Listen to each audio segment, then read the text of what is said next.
चलिए आज हम लोग देखेंगे टाइप्स ऑफ एंगल। आप लोग इससे पहले एंगल्स देख चुके हैं, है ना? ठीक है, तो अभी जस्ट आप लोगों को चेक किया गया कि आप लोगों को जोड़ घटाना गुणा भाग आ रहा था कि नहीं आ रहा था, तो सबको लगभग आ गया है ना? सबने सीख लिया है। अब हम लोग आगे देख रहे होंगे। ओके, तो देखिएगा, अगर हम आगे की बात करें तो आज हमारा टॉपिक होगा कि हम लोग किस तरीके से एंगल का मेजरमेंट करते हैं और टाइप्स ऑफ एंगल। सबसे पहले हम देखेंगे measurement of angle. Measurement of angle यानी एंगल का मेजरमेंट कैसे होता है, कोण को मापा कैसे जाता है। ठीक है, तो कोण को मापने के लिए कितने यूनिट्स हैं? तीन। कितने यूनिट? तीन। 1, 2 एंड 3। कौन कौन से? पहले है सेक्साजेसिमल्स। एक सेकेंड,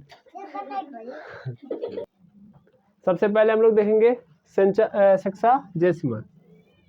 फिर आता है आपका सेंटेसिमल सिस्टम, और ये सेक्साजेसिमल सिस्टम है। और ये फिर आपका आता है सर्कुलर सिस्टम।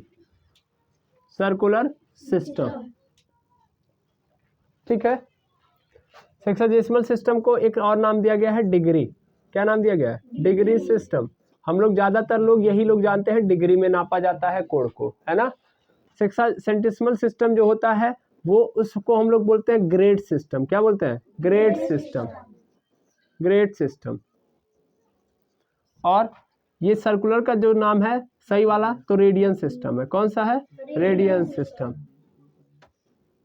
सिस्टम। ठीक है, ये किसने यूज किया? ये तो नाम हो गए नॉर्मल। ये इंग्लिश वालों का यूज रहा था, है ना? इंग्लिश मतलब ब्रिटिश वाले, अंग्रेज जो लोग थे, जो लोग अंग्रेजी बोलते थे, वो लोग कौन सा सिस्टम यूज करते थे? डिग्री। और ग्रेड सिस्टम कौन लोग? फ्रेंच वाले लोग कौन सा सिस्टम? Grade system. और रेडियन कौन यूज करता था? तो सर रेडियन यूज करने वाले लोगों में आते थे हमारे यसाई साहब। गुड। यसाई सिस्टम, यसाई को बोलते हैं हम लोग इंटरनेशनल सिस्टम।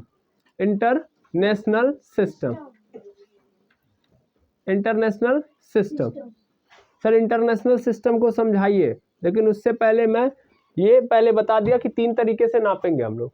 ठीक है ना? कितने तरीके से नापेंगे? 3 तरीके से। यानी मेजरमेंट कितने टाइप्स में हो रहा होगा? 3। एक तो डिग्री में हो रहा होगा, एक तो ग्रेड में हो रहा होगा, और एक तो रेडियन। ठीक है, पहली बात क्लियर है? ये नापना किस में है?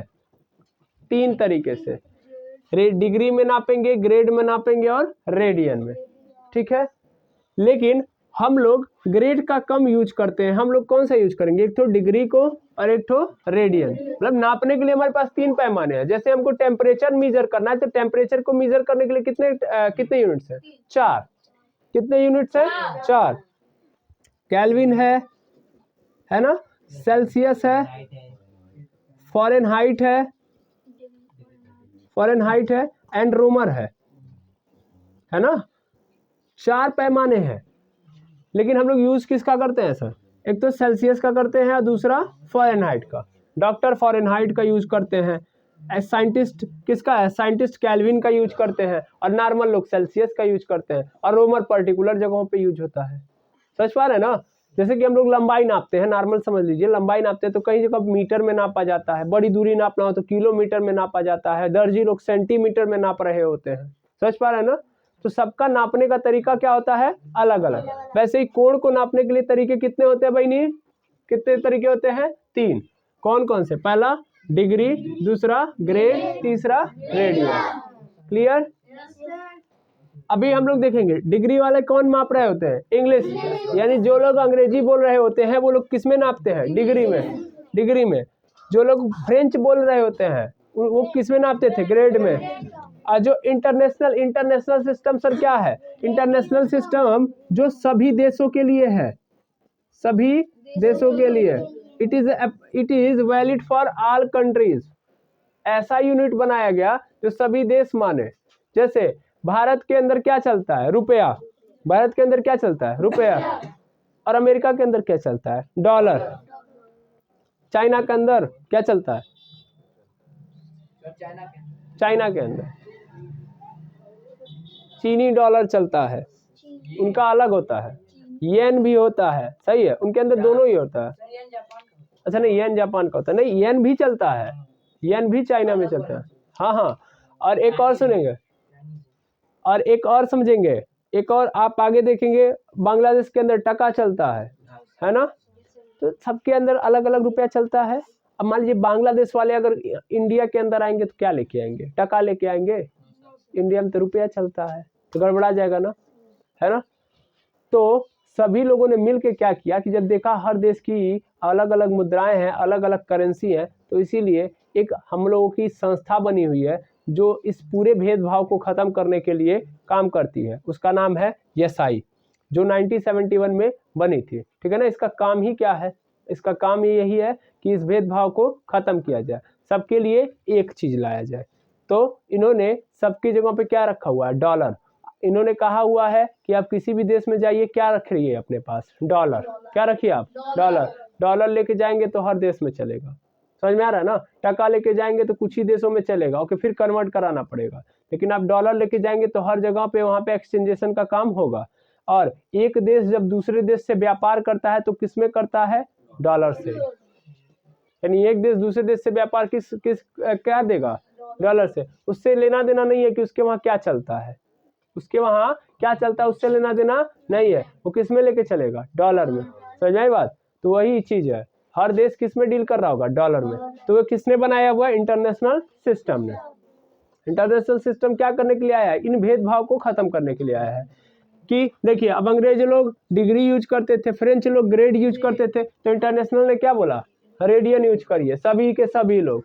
तब हर देश किसी भी कोड को नापेगा, कोनों में नापे, लेकिन जब दूसरे देश के सामने रिप्रेजेंटेशन की बारी आएगी तो किसमें दिखाएगा भैया? रेडियन में। आई बात समझ में? इंटरनेशनल सिस्टम की बात को समझ लिए? Yes sir, no? कोई दिक्कत? ठीक है, आई बात समझ में? इसका साइन क्या होता है? साइन की बात करूं मैं तो डिग्री के का मतलब है कि उसके ऊपर ऐसे गोला मार दिया जाएगा, ठीक है ना। इसमें क्या ऊपर लिख दिया जाएगा? ग्रेड। और इसमें क्या लिख दिया जाएगा? सी। और यहाँ पे स्पेशल सिंबल होता है पाई। क्या होता है? पाई। इसको क्या बोलते हैं हम लोग? पाई। इसको क्या बोलते हैं? पाई। सर पाई क्या है? सर ये ग्रीक अल्फाबेट का एक लेटर है। ग्रीक अल्फाबेट का क्या है? एक लेटर है। आज से सुन लीजिएगा, पाई को आप अपने पूरे मैथ के अंदर पूरे जीवन काल में पाएंगे। पाई क्या पाएंगे? पाई। जब भी गोले जैसी कोई भी काम हो रही होगी, जहां भी गोला बनाया जा रहा होगा, वहां पे कौन आएगा? पाई। साइकिल का पहिया बनता है ना, साइकिल का पहिया एकदम गोल होता है कि नहीं होता है? सोचिए, उस पहिए को बनाने के लिए किसका निर्माण किया गया था? पाई का। पाई का एक एग्जैक्ट वैल्यू होता है, लेकिन अब अलग अलग जगह पे अप्लाई होता है, ठीक है ना। इस बात को दिमाग में रखिएगा। यहाँ पे पाई का मतलब है, पाई का मतलब है डिग्री में बताया जाता है 180 डिग्री। पाई का मतलब क्या होता है? पाई रेडियन का मतलब क्या होता है? 180 डिग्री। यानी 1 पाई रेडियन का मतलब क्या है? 180 डिग्री। अभी हम लोग बात करेंगे सर 180 डिग्री वगैरह का। क्या बात समझ में आया कि नहीं आया? तो हम लोग इतनी बातों को क्लियर कर लेते हैं। अब हम लोग देखते हैं टाइप्स ऑफ एंगल। और जब हम टाइप्स ऑफ एंगल देख लेंगे तो फिर यहीं से स्टार्ट करेंगे, ठीक है। तो टाइप्स ऑफ एंगल देखते हैं। टाइप्स ऑफ एंगल, तो हम इतने एंगल्स को देख लेते हैं जितना हमारे जीवन काल में आएंगे। सबसे पहला एंगल जीरो एंगल। कौन सा एंगल? जीरो एंगल, ठीक है। दूसरा एक्यूट एंगल,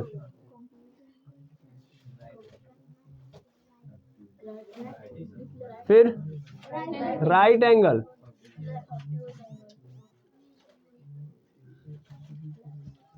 फिर ऑब्ट्यूज एंगल, फिर स्ट्रेट एंगल,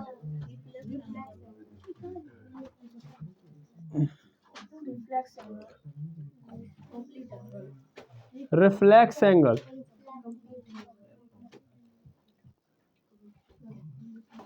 फिर आएगा हमारा कंप्लीट एंगल।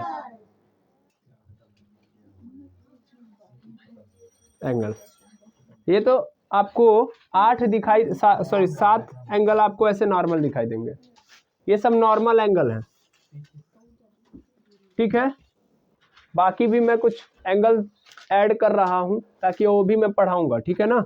इन्हीं एंगल्स को आप मेजर करेंगे, इन्हीं एंगल्स को क्या करेंगे, मेजर करेंगे, ठीक है ना, मेजरमेंट करेंगे। बाकी जो एंगल्स मैं बता रहा हूं ये इन्हीं की प्रॉपर्टी है, ठीक है ना। यानी कुछ प्रॉपर्टी वाले एंगल होते हैं, property based angle, property based angle, property based angle. नीचे तक आ रहा है ना, बिल्कुल आ रहा है। प्रॉपर्टी बेस्ड एंगल यहां पे लिख दे रहा हूं साफ साफ, प्रॉपर्टी बेस्ड एंगल। तो पहले में आप देखेंगे कंप्लीमेंट्री एंगल, कंप्लीमेंट्री एंगल, फिर देखेंगे आप सप्लीमेंट्री एंगल, सप्लीमेंट्री एंगल, फिर आप देखेंगे alternate angle, alternate angle, angle, फिर आप देखेंगे corresponding angle,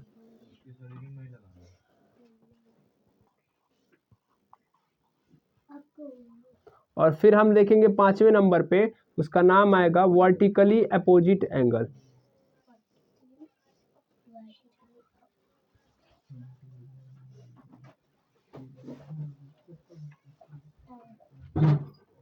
vertically opposite angle, ठीक है। तो इसको सबसे पहले आप लोग क्या करेंगे, नोट डाउन,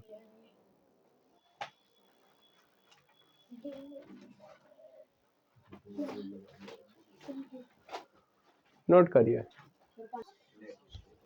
देखेंगे आगे हम लोग। तो अब हम लोग सबसे पहले देखते हैं जीरो एंगल क्या होता है, एक्यूट एंगल क्या होता है, राइट एंगल क्या होता है, ऑब्ट्यूज एंगल क्या होता है, स्ट्रेट एंगल क्या होता है। तो सबसे पहले देखेंगे हम लोग जीरो एंगल।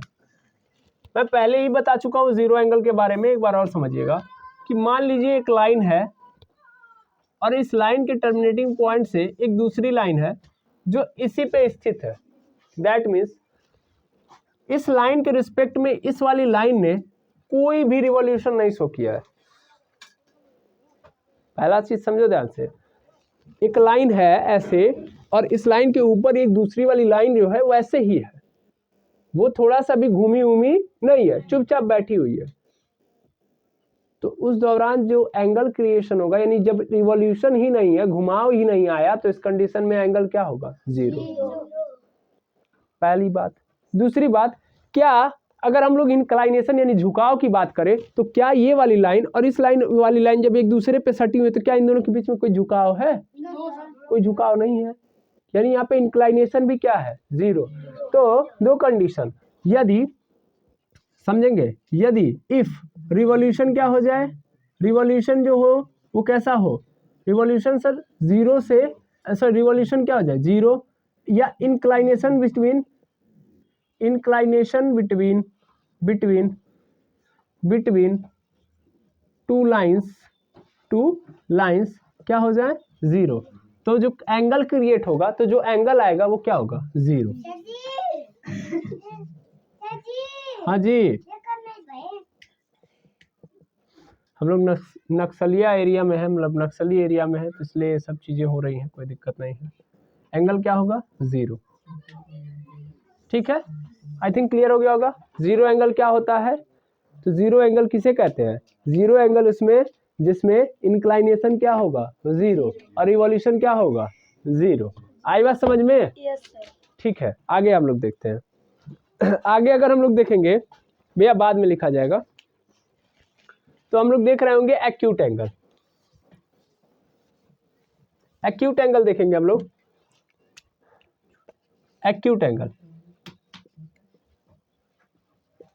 एक्यूट एंगल क्या होता है भाई, तो एक्यूट एंगल कुछ और नहीं होता है। देखो मान लो एक लाइन पहले से थी, इनिशियल लाइन, ये कौन सी लाइन है, इनिशियल लाइन। इस इनिशियल लाइन के रिस्पेक्ट में कोई लाइन क्या कर रही है, एकदम सीधे से कम बना रही है। अगर वो सीधा है दैट मीन्स वो राइट एंगल क्रिएट कर रही है, अभी हम लोग देखेंगे, और उसको बोलेंगे हम लोग डिग्री के अंदर 90 डिग्री, क्या बोलेंगे, 90 डिग्री। तो अगर ये एकदम सीधा हो जाती तो इस लाइन के रिस्पेक्ट में कितना एंगल क्रिएट करती, 90, लेकिन वो लाइन 90 नहीं क्रिएट कर रही है, 90 से क्या कर रही है, कम। तो ऐसी लाइन को हम लोग क्या बोलेंगे, एक्यूट एंगल। आया समझ में? एक्यूट एंगल किसे बोलेंगे, जिसमें लाइन 0 पे नहीं है, देखिए क्या रुकी हुई है उसी पे, इनिशियल लाइन पे, या फाइनल लाइन उसी पे नहीं रुकी हुई है सर, इनिशियल लाइन से कुछ ना कुछ एंगल बना रही है फाइनल लाइन, है ना, यानी कोई ना कोई रिवॉल्यूशन आया है, पर वो रिवॉल्यूशन 90 से क्या है, कम है, यानी 90 डिग्री से क्या होगा, कम। यानी ये जो यहाँ पे ध्यान देंगे, यहाँ पे हम एक नया सिंबल यूज करेंगे, थीटा। किसका यूज करेंगे, थीटा। थीटा किसको बता रहा होगा, एंगल को। क्या बता रहा होगा, एंगल को। सर थीटा क्या है, theta is also like a pi. Pi मतलब एक अल्फा, ग्रीक का अल्फाबेट लेटर है, ग्रीक अल्फाबेट का एक लेटर है। थीटा मिलेगा आपको, अल्फा मिलेगा, बीटा मिलेगा, गामा मिलेगा, फाई मिलेगा, पाई मिलेगा, ये सब मिलेंगे आपको किसमें, ग्रीक अल्फाबेट में। सर ग्रीक अल्फाबेट क्या होता है, जैसे इंग्लिश का हम लोग का अल्फाबेट है ना, ABCD होता है ना, उसके अंदर लेटर्स होते हैं, ABCDEFGHIJKLMNOPQRSTUVWXYZ। तो वैसे ही ग्रीक अल्फाबेट में वहाँ पे जो हम लेते हैं, तो वहाँ पे अल्फा, बीटा, गामा, पाई, फाई, ये सब आते हैं, ठीक है ना, ऐसे बहुत सारे मिलेंगे आपको, ठीक है ना। उसी में आपको ओमेगा भी मिलेगा, उसी में आपको ओमिक्रॉन भी मिलेगा। हाँ जी, जो कोरोना का वेरिएंट है ओमिक्रॉन, ओमिक्रॉन भी उसमें मिलेगा आपको, ओम भी मिलेगा, ठीक है। चलिए आगे देखेंगे हम लोग। ये थीटा है, तो ये जो थीटा है ये कितना होना चाहिए भाई, सर ये थीटा लेस देन 90 होना चाहिए। कितना होना चाहिए, लेस देन 90, बट 0 डिग्री से क्या होना चाहिए, ज़्यादा, यानी theta greater than 0 but less than 90। तो उस दौरान जो एंगल क्रिएट होगा उसको हम लोग क्या बोलेंगे, एक्यूट एंगल ट्राइंगल।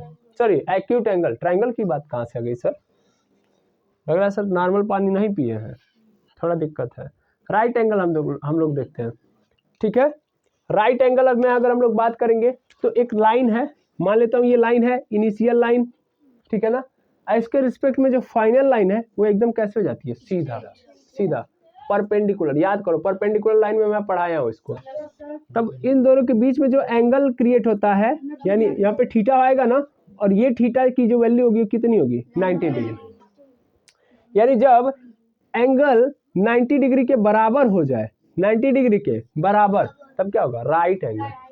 90 डिग्री से कम तो एक्यूट एंगल, और 90 डिग्री हो गया तब राइट एंगल। हिंदी वाले जानना चाहते हैं इसको क्या बोलेंगे, समकोण बोलेंगे। क्या बोलेंगे, समकोण। इसको क्या बोलेंगे, न्यून कोण बोलेंगे। इसको क्या बोलेंगे, शून्य कोण बोलेंगे। क्या बोलेंगे, शून्य कोण। कोई दिक्कत। तो जब एकदम एंगल कितना हो जाए, 90 के बराबर हो जाए, तो उसको क्या बोलेंगे, राइट एंगल। अब आता है चौथा। चौथा मतलब यहाँ पे देखेंगे ऑब्ट्यूज एंगल। ऑब्ट्यूज एंगल क्या होता है, देखिए मैं इधर उधर कर रहा हूँ, लेकिन आप लोग ध्यान से नंबरिंग से कर लेंगे। ऑब्ट्यूज एंगल किसे कहते हैं, जब ये एंगल 90 पे पहुंच गया, अब 90 से भी क्या हो जाए, ज्यादा, 90 से भी क्या हो जाए, ज्यादा, लेकिन इतना ज्यादा ना हो जाए कि एकदम इसके क्या आ जाए, अपोजिट। दैट मीन्स ध्यान देना, जब दो लाइन आपस में एकदम क्या हो जाएंगी, एकदम अपोजिट हो जाएंगी, और आपस में क्या हो जाएंगी, अपोजिट डायरेक्शन में चली जाएंगी, और एकदम स्ट्रेट हो जाएंगी। कैसे हो जाएंगे, स्ट्रेट। देखो ये वाली लाइन अभी कैसी है, ऊपर है, और ये ऐसे है ना, डायरेक्शन अलग अलग है सर। यस सर, अगर मैं देखूं तो ये कौन से डायरेक्शन में है सर, ये ईस्ट में है। किस में है, ये ईस्ट। ये कौन से में है, नॉर्थ में, है ना। अगर ये लाइन ईस्ट, ये वाली किधर चली है, वेस्ट में। किधर चली है, वेस्ट में। यानी ये लाइन ईस्ट में है, ये लाइन किस में है, वेस्ट में। तो एकदम स्ट्रेट हो जाएंगी कि नहीं हो जाएंगी, एक तो अपोजिट हो जाएंगी, उल्टा हो जाएंगी, और एकदम कैसे हो जाएंगी, सीधी हो जाएंगे। और तब जो एंगल इनके बीच में बनेगा वो बनेगा 180 डिग्री, यानी इनके बीच का जो एंगल होगा 180 डिग्री। यानी थीटा की वैल्यू कितनी हो जाएगी, 180 डिग्री। तब इस एंगल को हम लोग बोल रहे होंगे स्ट्रेट एंगल। क्या बोलेंगे, स्ट्रेट एंगल। क्या बोलेंगे, स्ट्रेट एंगल। जब लाइन एकदम सीधा हो जाएगा तब उनके बीच में कौन सा कोण बनेगा, कितना का कोण बनेगा, 180 डिग्री का। जब ऐसे रहेगा तो कितने का बनेगा, 90 का। जब ऐसे रहेगा तो 90। जब एकदम सीधा हो गया तो 180। जब एक ही पे है अभी तो कितना बनेगा, 0। समझाई बात। और ये ध्यान देना, ये स्ट्रेट एंगल हो गया है, ये इसको चौथा कर लो, इसको क्या कर लो, स्ट्रेट एंगल को क्या कर लो, चौथा। फिर कहेंगे सर आपने पांचवा डाला है स्ट्रेट एंगल में। हमने डाला पांचवा भले है, लेकिन मैं बता पहले रहा हूँ स्ट्रेट एंगल को, ठीक है ना, हाँ या ना। समझ में आ गया? पहला, दूसरा, तीसरा और चौथा। अब पांचवा भी देख लो यहीं पे। पांचवा यहाँ पे देखेंगे हम लोग, कुद्दी कुदा हम लोग पढ़ रहे हैं, ठीक है ना। पांचवा देखेंगे। पांचवा में क्या होगा कि एक लाइन जो है, एक लाइन इनिशियल लाइन के रिस्पेक्ट में यहाँ से चली, मतलब ध्यान देना, यहाँ पे थी पहले तो 0 था, एकदम पहले कहाँ से कहाँ आई, यहाँ पे आ गई। कहाँ पे आ गई? यहाँ पे, एकदम यहाँ पे आ गई। तब इसके बीच में कितना बना? 90। फिर ये यहाँ पे आ गई, मतलब यही वाली लाइन घूम के इधर चली आई, यहाँ से यहाँ तक आ गई। तब इसके बीच में कितना टोटल के एंगल बना? 180 स्ट्रेट एंगल बनाई। और फिर ये लाइन पूरा घूम के फिर वहीं पहुँच गई जहाँ पे थी। तो पूरा घूम के कहाँ पहुँच गई? यहाँ पे जहाँ पे थी। तो जब एक रिवॉल्यूशन कंप्लीट होता है, तो इससे पहले भी हम बात कर चुके हैं, यहाँ पे देखो एक चक्कर पूरा कर ली ना लाइन, कर ली नहीं कर ली? तो एक चक्कर पूरा करने के बाद जो कोण बनाई है, यानी जो थीटा की वैल्यू होगी वो कितने के बराबर हो जाएगी बाबू? 360। यानी थीटा की वैल्यू कितनी हो गई?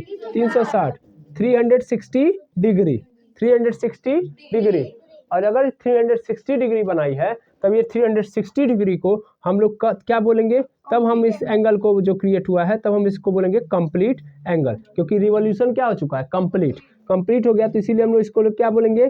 Complete angle. समझ में आया कि नहीं आया? समझ में आया? बिल्कुल सर। जब एकदम पे यहीं पे थी तब क्या था? 0। खड़ा हो गई एकदम सीधा सीधा। 90 एकदम उल्टा हो गई, 180, अब घूम के फिर वहीं पहुंच गई 360। एक सेकंड रुकेंगे। तो आई थिंक ये पूरा एंगल, ये पांचवा समझ में आ गया कंप्लीट एंगल। अब बचा है सर रिफ्लेक्स एंगल, नहीं बताया ऑब्ट्यूज एंगल। ऑब्ट्यूज एंगल देखो कुछ और नहीं होता है, जब एंगल 90 से ज्यादा हो लेकिन 180 से क्या हो? कम हो। दैट मीन्स, ध्यान दो, अगर मान लो ये एंगल कुछ ऐसे बन जा रहा है, देखोगे लाइन है ना, जगह है ना, नहीं जगह तो कम है, तो जगह कम है, तो यहाँ पे मैं दिखा रहा हूँ, कुद्दी कुद्दा पहले ही बोला था मैं पढ़ रहा हूँ, आपको नोट करने आना चाहिए। ये रहा लाइन, मान लो ये टर्मिनेटिंग पॉइंट था, एक लाइन यहाँ से घूम के यहाँ पे चली आई, तो कितने का बनाएगी? 180। अगर ये एकदम ऐसे होती तब कितने का बनाती? इसमें 90। लेकिन जो लाइन है हमारी, वो ना 90 बना रही है ना 180, इसके बीच में है। समझ पा रहे हो? अगर यहाँ पे होती तो कितना बनाती? 90। और यहाँ पे चली जाती तो 180। लेकिन क्या है सर, ये 90 से देखो यहाँ पे नहीं है, इससे थोड़ा सा अधिक है ना, इसका मतलब 90 से क्या है? ज्यादा है कि नहीं है? देखो इतना पोर्शन ज्यादा हो गया, नहीं हो गया? इतना ही घूमती तब तो 90 था, लेकिन इतना ज्यादा हो गया, नहीं हो गई? लेकिन 180 से क्या है? कम है। इतना पोर्शन कम है कि नहीं है? अगर यहाँ पे आ जाती तब ना 180 होती।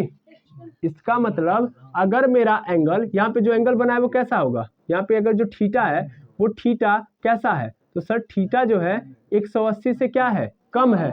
लेकिन 90 से क्या है? ज्यादा।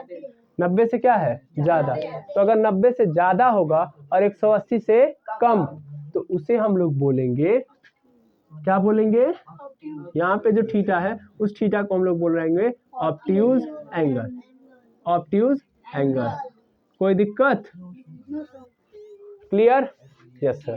तो ऑब्ट्यूज एंगल का मतलब 90 से ज्यादा, 180 से कम, तो उसे क्या बोलेंगे? Obtuse angle. ठीक है, आगे देखेंगे हम लोग। हाँ एक सेकंड देखेंगे हम लोग। ऑब्ट्यूज एंगल भी क्लियर हो गया। ये मेरा कौन सा था? पांचवा। ये कौन सा था? पांचवा। अब छठवां मेरा बचा हुआ है, नहीं सर ये छठवां है। ये कौन सा एंगल है? छठवां एंगल हो गया। अब सातवां एंगल देख लिया जाए। सातवां एंगल के लिए कहाँ जगह है सर? यहाँ पे है ना जगह? ठीक है, सातवां देखेंगे। अगर हमने ऑब्ट्यूज भी देख लिया, यस सर, अब बचा है रिफ्लेक्स एंगल। अगर मेरी लाइन, फिर से देखूंगा मैं, अगर मेरी लाइन मान लेंगे यहां से ये टर्मिनेटिंग पॉइंट है, तो घूम के एकदम अपोजिट हो गई, तब 180 बनेगा ना? बिल्कुल बनेगा बिल्कुल। लेकिन ये जो मेरा एक्चुअल लाइन है 180 ना बना के 180 से कुछ ज्यादा बना रहा है। 180 से क्या बना रहा है? ज्यादा। मतलब ये यहां से घूम के यहाँ पे आ चुका है, तो यहाँ तक ही केवल 180 हो जा रहा है ना, लेकिन ये इतना एक्स्ट्रा हो गया कि नहीं हो गया? लेकिन अगर ये यही घूम के यहाँ पहुंच जाता तो क्या बन जाता? 360 बन जाता ना। लेकिन 360 नहीं बना रहा। 360 से इतना क्या है? कम है कि नहीं है? ये पोर्शन कम है और ये इतना पोर्शन ज्यादा है कि नहीं है? इसका मतलब क्या? इसका मतलब जो सब थीटा है यहाँ पे वो 360 से क्या है? कम है, लेकिन 180 से क्या है? ज्यादा है। तो यहाँ पे जो एंगल क्रिएट हुआ है, यहाँ पे जो थीटा है वो थीटा कैसा होगा, रिफ्लेक्स एंगल कहलाएगा, रिफ्लेक्स एंगल कहलाएगा। समझ में आ गया नहीं आया? बताइए, एंगल पूरा समझ में आ गया? रिफ्लेक्स एंगल किसे कहेंगे, कैसे कहेंगे, क्लियर है? हाँ या ना? चलिए देखते हैं हम लोग। जीरो एंगल जब एक ही पे है, जब एक ही पे है तो क्या होगा, जीरो जीरो, एकदम खड़ा हो गया 90, एकदम अपोजिट हो गया 180, अब घूम के फिर वहीं पहुंच गया 360 हो गया ना। अगर मान लीजिए क्या है, 90 और जीरो के बीच में है तब एक्यूट एंगल, 90 और 180 के बीच में है तो ऑब्ट्यूज एंगल, और फिर घूम के 180 से और 360 के बीच में है तो क्लियर। नॉर्मल तरीके से मैं अगर इस पूरे एंगल को कैटेगराइज करूंगा तो कितने भागों में करूंगा, अभी मैं इसको भी 2 पार्ट्स में कर लूंगा, पहले आप इसको नोट करेंगे, फिर मैं 2 पार्ट्स में करके आपको और अच्छे से एक्सप्लेन कर दूंगा, ठीक है? तो आज के लिए इतना आप नोट करेंगे, कल पुनः मैं इसको रिवाइज करा के फिर आगे की चीजों को समझा रहा हूँ। आज के लिए इतना ही, थैंक यू वेरी मच।